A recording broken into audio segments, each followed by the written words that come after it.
dia de mais um vídeo de resumão, dessa vez falando do volume 18 de ReZero, essa capa maravilhosa aqui. Eu não sei se você tá focando, mas o importante é que eu recebi esse volume mês passado, tá maravilhoso. E como esse tipo de vídeo geralmente dura muito mais tempo do que o normal, não vamos ficar enrolando, porque o volume tá maravilhoso, e vambora pro vídeo. No prólogo nós temos um destaque para o Garfiel, que está enfrentando ainda aqueles dois ocultistas, e ele tá completamente preocupado se o Subaru e os outros estão bem, e fica meio dividido entre só deixar perder o raciocínio e se transformar logo em um gatão dele, né, que é o tigre gigante da forma besta dele, ou se ele continua lutando racionalmente naquele momento.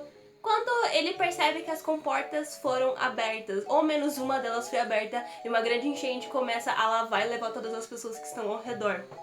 Nisso também ele percebe que a Crush e o Subaru, desmaiados, estão sendo levados por um dragão pra longe.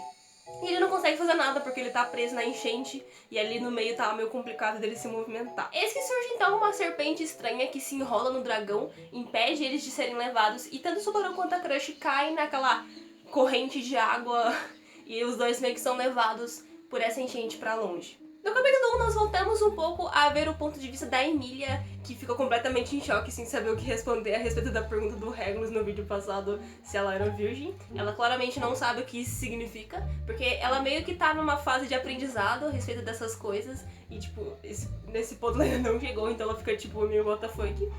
E o Regulus, percebendo que ela realmente não sabia nada a respeito, fica maravilhado, tipo, caralho, a pureza dessa garota é perfeita, vou casar com ela 100%. O que deixa a Emilia meio bugada, mas tá bom. E o Regulus deixa com ela a número 184, no caso, a esposa número 184, que fica se referindo a Emilia como a número 79. Elas trocam uma ideia e é revelado pra Emilia que sim, o Regulus é um arcebispo pecaminoso, e ela percebe que a razão dela estar sentindo uma estranheza perto dele era justamente pra ele ser do culto da bruxa, obviamente. Mas por alguma razão a Emilia não se lembra do Regulus do seu passado, o que é meio esquisito, mas a gente até entende, a gente passa um paninho bem grosso, né? Bom, quando a gente volta pra visão do Subaru, ele acorda junto da Priscila e da Liliana. Elas meio que explicam pra ele que a cidade tá um caos completo depois que uma das comportas foi aberta, tá todo mundo em choque, né? Com as emoções à flor da pele. E o Subaru percebe que a sua perna, que tinha sido amputada pelo Regulus e curada pelo Ferris de certa forma anteriormente, tava com uma substância meio que colando a perna dele, assim, tipo, tava uma substância preta, assim, unindo as duas partes, o que era bastante estranho, porque era um negócio que mantinha bem fixo, né, a perna dele, e fica meio implícito que era o sangue de dragão da Capela que tava atuando daquela forma. Eles também, nesse meio tempo, são atacados por coisas chamadas semi-bestas, que não sei, como o próprio nome diz, tem semi-besta, não é exatamente um maju, não chega perto de ser isso, mas são criaturas que algumas são cegas, outras são surdas, outras só não enxergam, cegas e não enxergar a mesma coisa, mas tá bom. E tipo, todas elas são deficientes em alguma questão. Elas, tipo assim, carregam uma arma na cabeça, tipo, uma tem um machado na testa, a outra tem, sei lá, uma espada na cauda, alguma coisa do gênero. E a Priscila explica que são criaturas que provavelmente foram criadas pelas mãos de um homem, e o Subaru logo percebe, né, raciocina que provavelmente foi a própria Capela que criou aquelas criaturas, provavelmente com corpos de pessoas mortas. Ele lembra daquele monte de carne do volume passado, que tava sempre se movimentando, sempre né, tendo uma transformação ali no processo. Bom, basicamente a Priscila e a Liliana seguem pra um local onde tem algumas pessoas que estão se mantendo seguras, só que apesar de elas estarem em um local, meio que uma base, de certa forma, elas estão claramente à flor da pele, tipo, algumas estão obviamente horrorizadas e é demonstrado pela forma que elas estão claramente assim, com os olhos esbugalhados, tremendo muito. Aí tem os caras que estão putos com a vida, e aí tipo, em vez de eles só ficarem putos no canto dele, eles começam a sair no soco contra as pessoas, tipo, começam a berrar com as outras pessoas. E tem aqueles que estão querendo chorar muito, e tanto que elas começam a cair em prantos completamente. Tá um caos completo, e tipo, o Subaru logo percebe que isso faz parte da autoridade da Sirius, e que provavelmente isso se alastrou por toda a cidade, e tá todo mundo não só preocupado, mas também com sentimentos ruins, se sobrepondo à racionalidade, que tá, tipo, bagunçando tudo muito mais. Trazendo o caos que a cidade da bruxa adora trazer, como sempre. Nesse processo, a Liliana incorpora a diva e canta uma música que faz o efeito da habilidade da Sirius abaixar. E aí o Subaru percebe que elas iam continuar fazendo isso em base, conforme elas forem andando pela cidade, porque a Priscila queria encontrar um dos seus membros da chapa dela lá, que era um garotinho. E o Subaru fala que vai voltar pra base secreta pra trocar uma ideia com a galera. Nesse processo ele acaba sendo salvo pelo Julius de ser atacado por semi-bestas. E tipo, ele fala que eles não estavam mais lá na base porque ela foi atacada pela seta da bruxa. E também eles tinham ido lá pro Paço Municipal, que foi o local onde o Subaru tinha enfrentado a Capela, porque eles acharam que seria um local bom, uma vez que eles não estavam mais naquele local. E também porque antes do Subaru acordar, aconteceu outro anúncio, né, da Capela, em que ela exigia o livro da sabedoria, o espírito artificial e o casamento com a garota de cabelos prateados. A gente tem um pequeno momento no capítulo 2 com a Emília conversando com a 184. Se todo mundo tá bem, né, se todas as pessoas... Ela meio que escuta o anúncio da Capela que ela faz em voz alta, ela fica preocupada com todo mundo, mas a 84 logo fala que tá todo mundo bem, todo mundo conseguiu se salvar. Eu não sei porque ela sabe disso, mas ela só fala e a Emília fica tipo, ah, que bom. A gente descobre que realmente o Regulus tem várias esposas e que todas elas atuam da mesma forma perante ele, que é tipo, meio que manter o rosto normal, tipo, jamais sorrir, jamais demonstrar qualquer emoção e tipo, sempre meio que concordar com o Regulus ou só não falar nada. Ele basicamente quer bonecos ao lado dele e é essa a mentalidade que todas elas seguem. Não porque elas querem, mas porque elas meio que são obrigadas a isso e tipo, elas obviamente morrem de medo do arcebispo matar elas, porque ele meio que tem um temperamento meio forte demais.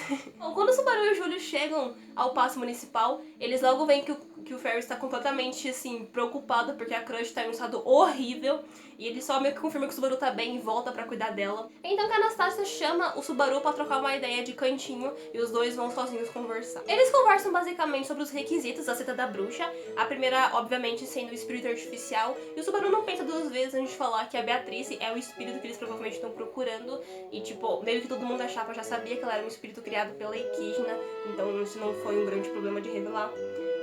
Aí ele explica também que o livro da sabedoria, na verdade, não tem como ser entregue porque os dois exemplares dele foram queimados, um na mansão e o outro, o Oswald, foi queimado pela Han. Então, tipo, era um requisito que também eles não podiam cumprir. O último, obviamente, era o casamento da Emília. O Subaru fica muito puto com a situação, mas ele percebe que precisa se manter racionalmente, pensar no que ele tem que fazer primeiro, antes de sair correndo atrás da Emília, que seria um problema. E aí que a Anastasia explica pra gente quem atacou lá na base secreta, que na verdade tinha sido a própria Sirius que tinha invadido o local e, tipo, meio que eles conseguiram distrair ela pra poder fugir, e o Kiritaka, que era aquele maluco lá do volume 16, tinha ido atrás de ver o que tinha acontecido com a galera lá, o governo, porque eles tinham que resolver as tretas, né, ver o que eles iam fazer, mas meio que a situação não tava muito boa. Depois disso, a gente tem uma cena bastante interessante, que nada mais é do que uma conversa entre o Subaru, a Anastasia e o Julius, que se juntam logo depois, sobre ideais. E é interessante porque a Anastasia, ela tá sempre falando que, eu quero ajudar o máximo de pessoas possível, mas eu entendo que existem sacrifícios no processo. E o Subaru não, o Subaru ele quer salvar todo mundo, independente do que aconteça. E, tipo, isso conflita diretamente com os ideais da Anastasia, eles têm uma puta discussão em cima disso.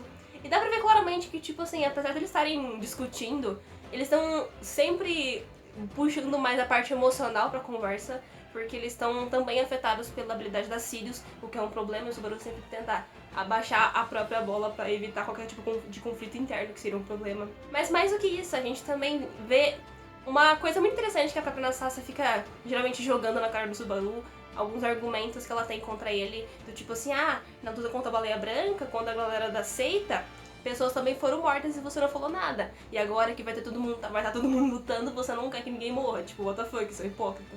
E ele, não, tem coisa diferente. Tipo assim, lá, aquele caso, eram pessoas que estavam prontas pra isso. Aqui são pessoas que estão sendo feitas de reféns, tipo, pessoas que nem sabem o que tá acontecendo. Tipo, então, famílias, tá ligado? Então, tem vários conflitos muito interessantes nesse processo, nesse tipo de conversa, que é muito legal. E é uma coisa que a ReZero faz há muito, muito tempo, e ele tá sempre evoluindo em questão de discussão. Até hoje em dia, no Arco 7 da Web Novo, eles estão discutindo sobre isso.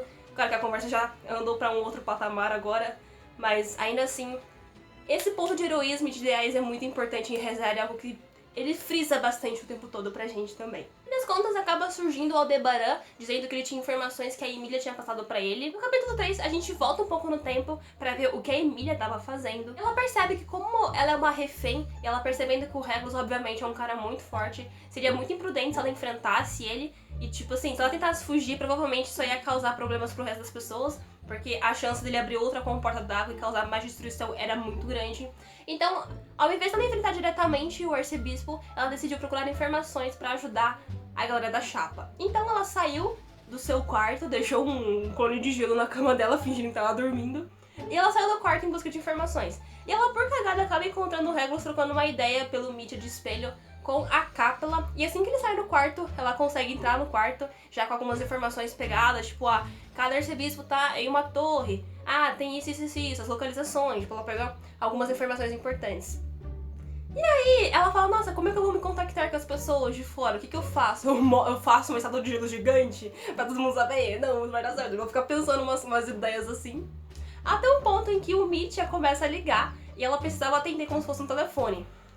E sabe quem que tava do outro lado do Mitya? Do espelho da Cidade da Bruxa? O Aldebaran. Aí você fica, caralho, como isso é possível? Do nada, antes tava a Capella, agora o Aldebaran só surge assim. A Emília a gente entende que ela tava sendo sequestrada. O Aldebaran não, ele só brota assim. Tanto que a Emília até quer perguntar, o que porra você tá fazendo do lado da Cidade da Bruxa, o que tá acontecendo? Mas, tipo, ela percebe que ela não tem tempo pra ficar perguntando essas coisas, e ela só corre pra passar as informações o mais rápido possível. E, tipo, o Aldebaran, ele até meio que fica abismado, meio em choque, tipo, caraca, você é uma refém, não precisa fazer tudo isso, arriscar, né? Você podia só ficar de boa ali, que depois as pessoas te salvam. E aí a Emília fala, eu sei que o Subaru vai me salvar, eu sei que ele vai fazer isso, só que eu não quero ficar parada só esperando isso acontecer. Se eu puder agilizar o processo, se eu puder ajudar eles ao máximo, eu vou fazer isso a qualquer custo. E tipo, o Aldebaran fica tipo, nossa, realmente você mudou um pouco, hein? Tipo assim, dá pra ver a evolução que ela teve do arco 3 pro arco 5, em questão pelo desenvolvimento do arco 4. E tipo assim, é uma nova Emília. É uma nova Emília que o Aldebaran até sente certo orgulho, de certa forma. A gente volta pro Aldebaran, a gente tem uma discussão um pouco interessante de novo, voltando pras ideologias, que o Subaru, ele devia fazer igual ao Aldebaran. O Aldebaran fala que se ele sempre tentar ficar carregando as pessoas, a vida das pessoas nas próprias mãos, ele não vai conseguir lidar com tudo isso, com toda a pressão. Então, ele faz um discurso bem semelhante ao que o Roswell fez no arco 4, que é basicamente, salve uma única pessoa que você não corre o risco de perder mais nada. Tipo assim, não se importe com mais nada além da sua única pessoa importante. Que é o que o próprio Aldebaran faz. Tipo, ele caga pra todo mundo e ele fala, eu vou ajudar a Priscila. Tipo, toda vez ele fala, tem um plano, foda-se, eu vou ajudar a Priscila. Ele caga pra todo mundo. Ele segue essa ideia à risca e pela forma que ele fala, pela forma dele agir enquanto fala essas coisas, enquanto escuta o Subaru retrucar isso, dá pra perceber que, tipo assim, ele tem talvez um histórico em relação a ser parecido com o Subaru nesse quesito. Tipo assim, no passado ele tentou fazer isso e hoje em dia ele percebeu que ele não pode continuar dessa forma e só segue com aquele ideal do Roswell, tá ligado? Tipo assim, é interessante porque o Aldebaran vê o Subaru com aquela esperança de ajudar todo mundo, de salvar todo mundo, sem entender uma perda. E tipo, isso deixa ele muito, muito puto, assim, sabe?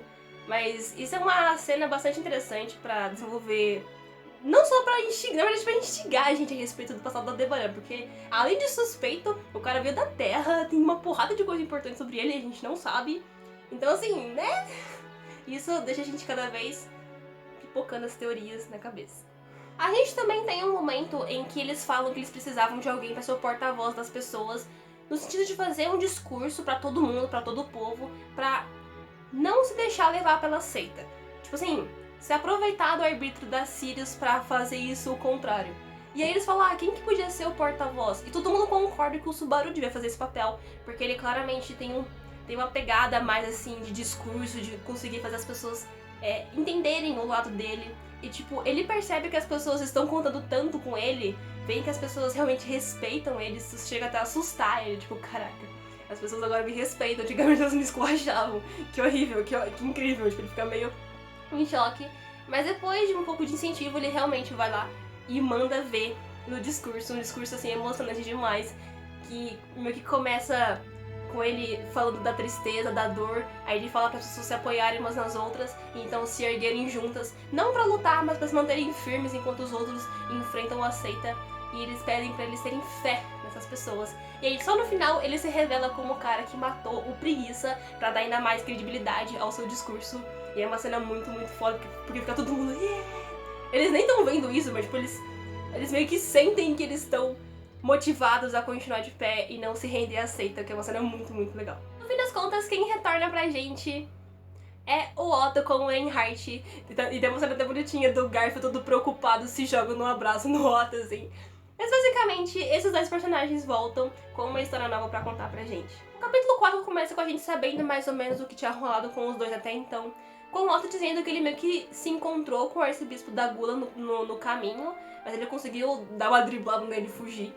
E nesse processo, ele acabou encontrando o Reinhardt, e o Reinhardt conta que ele era pra ele estar enfrentando a seita junto deles, mas antes mesmo disso tudo acontecer, a Felt tinha saído depois daquela reunião que eles fizeram, depois daquele café da manhã que eles tomaram lá, aquele almoço, não lembro se era um café ou almoço, lá no volume 16. E aí a Felt tinha ido atrás do pai dele, do Henkel, pra trocar uma ideia, pra discutir com ele a respeito do que ocorreu. E aí, assim que aconteceu aquele anúncio da seita da bruxa, que eles tomaram a cidade, o arrombado do Henkel, do pai do Reinhardt, fez a festa de refém pro Reinhardt proteger eles dois. Tipo assim, falou, ó, você vai ficar aqui, você não vai pra lá não, porque se você for pra lá, salvar as pessoas, eu vou matar ela. E a Felt, tipo, não é a pessoa mais forte do mundo, e o Henkel é um espadachim do caralho. Ou seja, ele teve que ficar na porra do lugar o tempo todo. E eles só conseguiram tirar a Felt de ser refém, porque o Otto chegou e eles meio que bolaram um planinho e conseguiram driblar a situação também. E aí o Henkel meio que ficou preso ali num canto dele só pra não encher o saco. Em seguida, o Otto chama de cantinho o Subaru pra trocar uma ideia.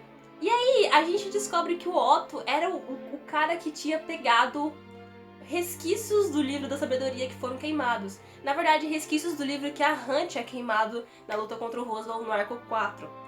Ele disse que sobrou tipo uns pedaços do livro e ele pegou porque ele achou que seria interessante eles reestruturarem o livro a fim de saber se o Roswell tinha deixado planejado alguma coisa pro futuro. Tipo assim, se o livro já tinha falado, ó, faz tal coisa pra daqui 2 anos acontecer. E aí, tipo, ele já preparou tudo e daqui 2 anos vai acontecer a merda.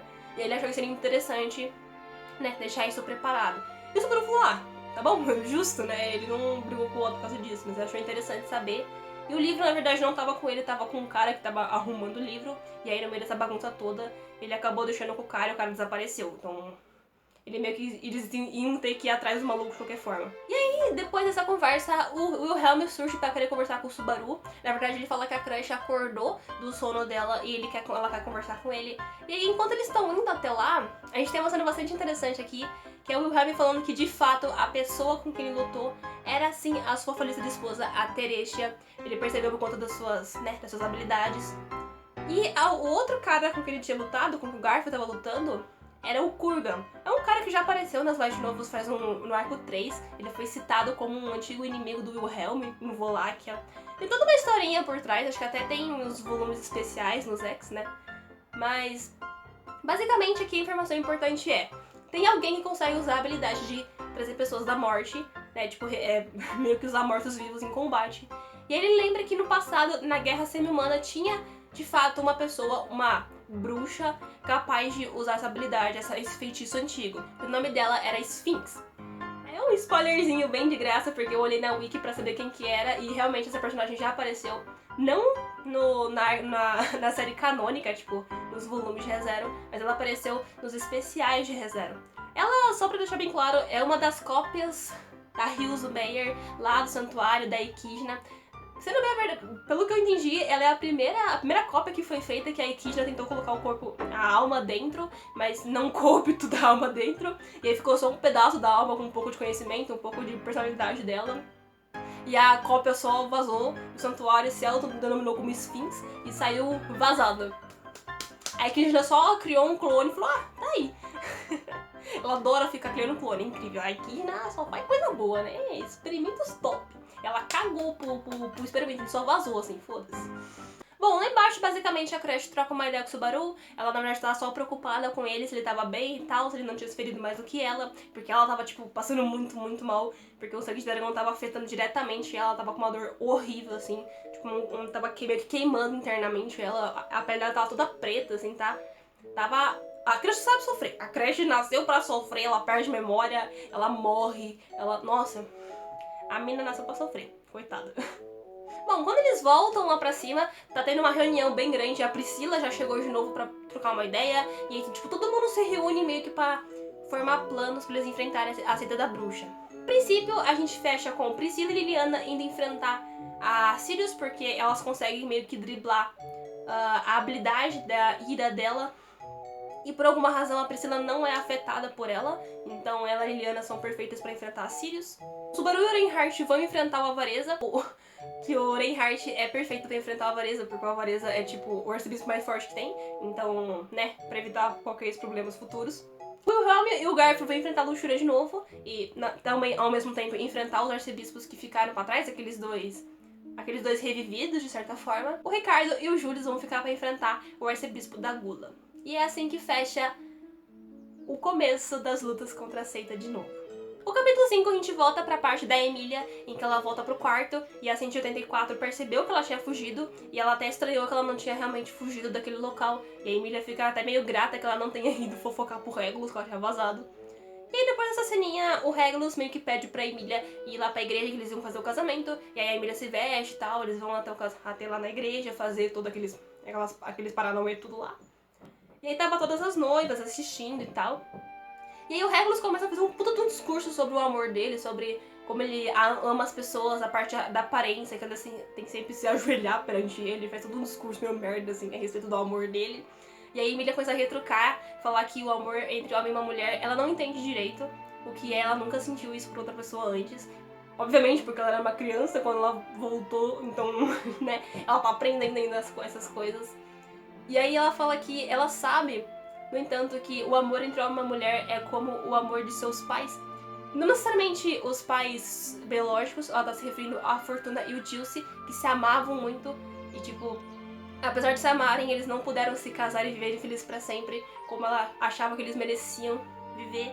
E ela sabe que se ela quiser se apaixonar um dia, o dia que ela aprender a amar alguém de verdade, vai ser, ela espera que seja da mesma intensidade, da mesma forma que os pais dela, e ela já sabe por quem vai se apaixonar, e vai ser pelo Subaru. O Subaru, que é um cara que ela admira e que ele admira ela, que chama ela de várias formas diferentes. Ela sabe, ela diz assim, é uma cena muito legalzinha, ela fala, quando ele está sendo gentil, tá sendo bobinho, assim, meio que cantando ela, ele chama ela de Emília, faz brincadeirinha, mas quando eles vão conversar sério, ele chama ela só de Emília, né? Tipo, tem todas essas nuances, assim, né? E, tipo, ela fica elogiando o Subaru, e, tipo, dá pra ver claramente que ela tá realmente gostando dele, assim, desenvolveu já um sentimento mais forte. O que deixa o Regulus putaço, assim, tipo, quem é este homem que ousa? Tipo, fica putaço. E ele tá pra atacar a Emília, tipo, ele tá pra desmembrar ela ali na frente. E a Emília, ela olhou pro Regulus e falou, seu filho da puta, você vai me matar? Então, eu já vou... Ela já se impõe, assim, pra devolver o ataque, tá ligado? Tipo, ela já tava pronta pro combate. E as esposas ao redor em choque, tipo, meu Deus do céu, vai acontecer um assassinato aqui no casamento. E é isso que, então, a porta da igreja é aberta do nada, tipo, a porta explode, assim, do nada. E surge o Subaru e o Reinhardt pra salvar o dia. E é assim que termina o volume 18 de ReZero. Essa coisa linda, maravilhosa, Eita, pô. Essa coisa linda, maravilhosa, perfeita. E eu amei esse volume é muito, muito, muito bom, tipo... Tem muitas cenas que não existem na novela original que estão aqui. Então, assim, perfeito, maravilhoso. Mal posso parar pro meu volume 19 que vem agora em fevereiro. Tô ansiosa, logo mais vai acabar o Arco 5, não quero que acabe tão cedo. Tô ansiosa demais. Ai, tá muito, muito bom. Nossa senhora. Muito obrigada a você que viu o vídeo até aqui. Eu espero que você tenha gostado do resumo. E, por favorzinho, não esquece de já conferir os outros resumos, se você ainda não viu. Vai sair um resumo das temporadas do anime de ReZero. Assiste também, vai ser muito legal, vai estar muito bem editado também. Uma boa semana pra você. Comprem as novelas, que são muito lindas, são muito boas, são muito maravilhosas, perfeitas rainhas. E tchau!